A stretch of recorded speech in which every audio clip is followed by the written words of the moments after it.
This podcast encourages and empowers you to create your own unique real story, develop your own unique real statement, and discover your own unique real self. The power is yours.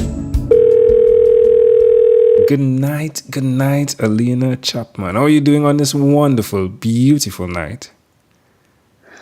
I am doing fabulous. How about you? I'm great. I'm glad I'm speaking with you. What part of the world are you in right now?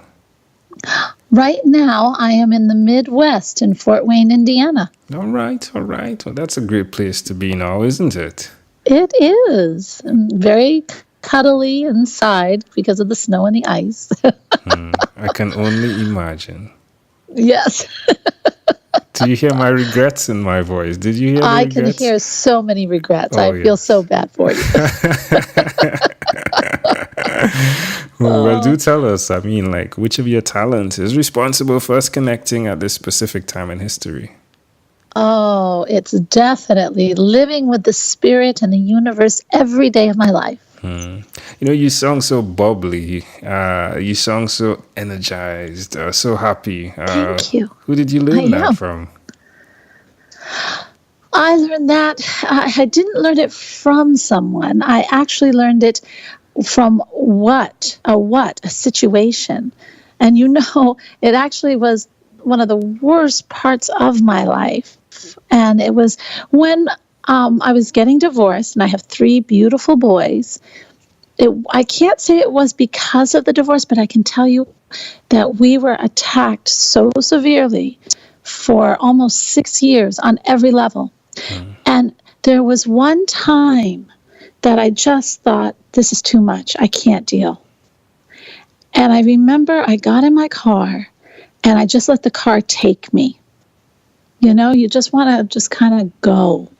And I let it take me. And I tell you, the universe, God, works in such a mysterious way because it led me to a stone fence, a fence built out of stones.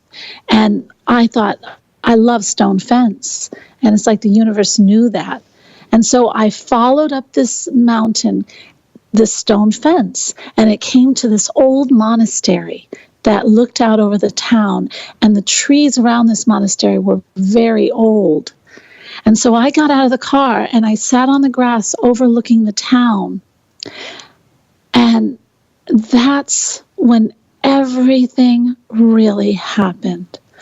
I felt there was a subtle breeze that started to come, just started. And it was like the trees were leaning in, just whispering to me.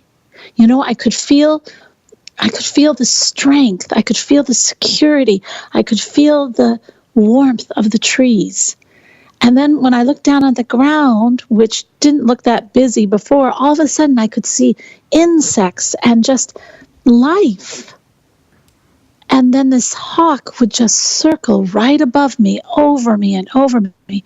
And all I could think, with all this connection, with all of nature leaning in, whispering to me, I thought, my God, I'm not alone.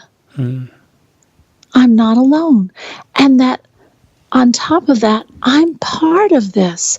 For all these wonderful parts of nature that know what I'm going through and that I need them, I've got to be a part of them, and they've got to be a part of me.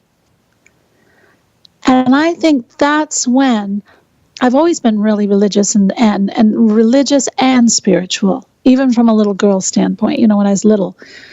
But that was the first point I really thought to myself, my gosh, I am part of something. I'm not just worshiping something bigger. I am something bigger. And it was the turning point. So I think that was one of my biggest and best lessons ever in my life. That's amazing. I love the imagery in that occurred there. It's pretty intriguing that if we follow the steps through the process of what was happening from your story, it's when you started focusing on the small things, you saw the bigger things. Yes, it's beautiful. Exactly. It was noticing everything, just the littlest details of the world. And that's how the universe speaks to us. It's in those sorry. little ways. Do you use that hawk in any imagery to represent who you are as a personality? Yes, I do. That's wonderful. The hawk, to me, represents spirit, and it also represents freedom. It also represents, to me, sturdiness, a strength. So the hawk represents everything to me. I love the sight part of it. The sight, the vision that the hawk represents. Yeah. Yes. Yes. That's great. Amazing stuff. All right. Now tell me, where's the best place for someone that's listening to connect with you? Someone who's in that place where they need that type of spiritual transformation. Oh my gosh. The best way to find me is to go to Alena360.com. There you will see everything about Alena Chapman. So that's Alena, and it's Alena. Alena Chapman.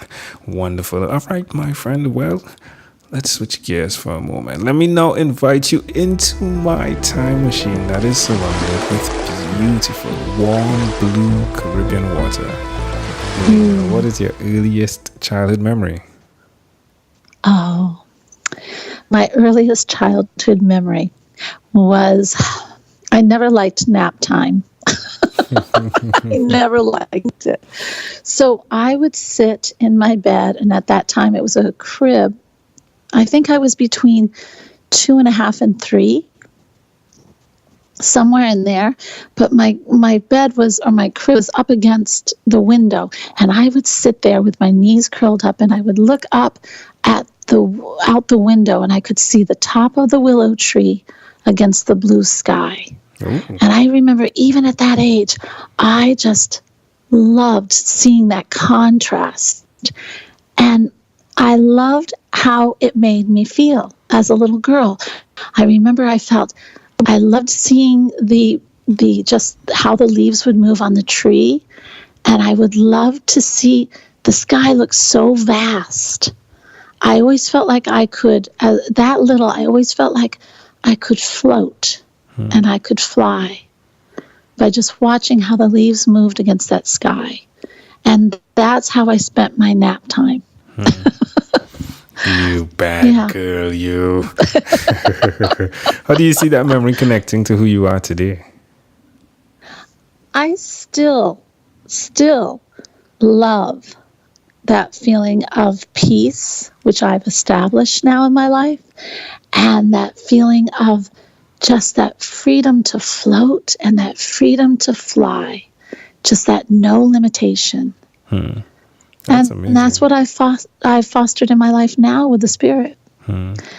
So isn't it funny how some of the things we do in our very, very young years are truly our path, and we don't even know it? Exactly. I wonder about if we don't really know it, or if I can say we don't really actualize it.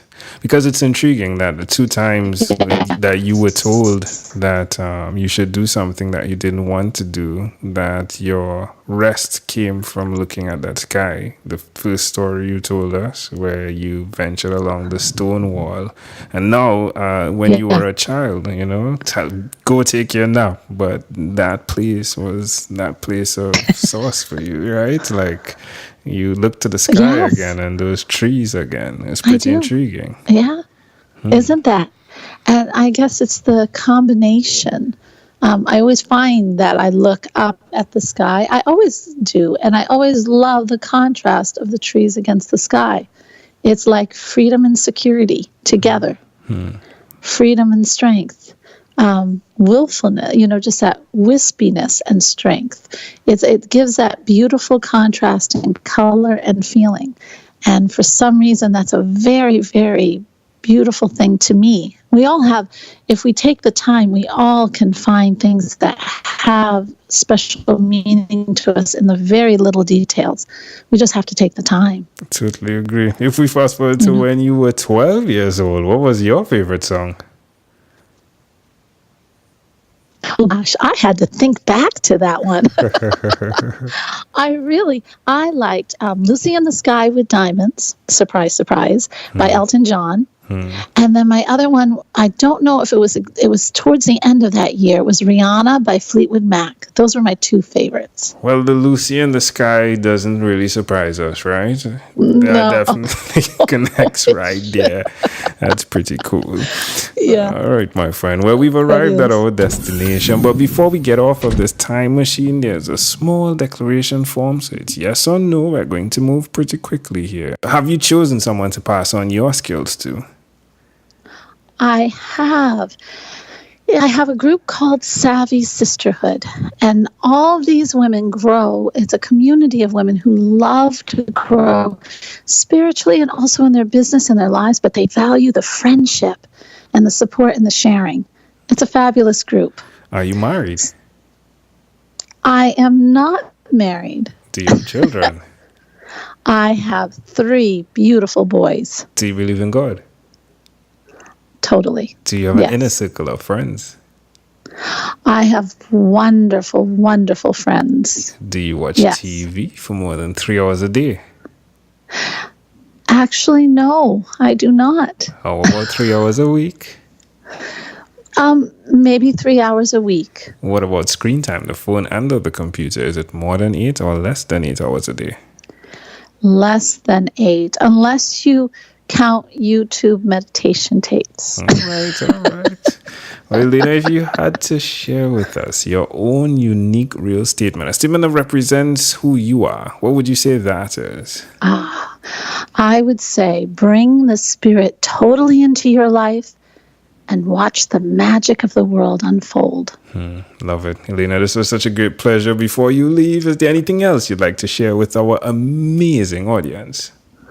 Well, I would just love to say if you and we do have men in the group too, but if you truly want to grow and you want that wonderful feeling of having that spirit come more and more in your life, then take a look at Savvy Sisterhood by Alena Chapman on Facebook.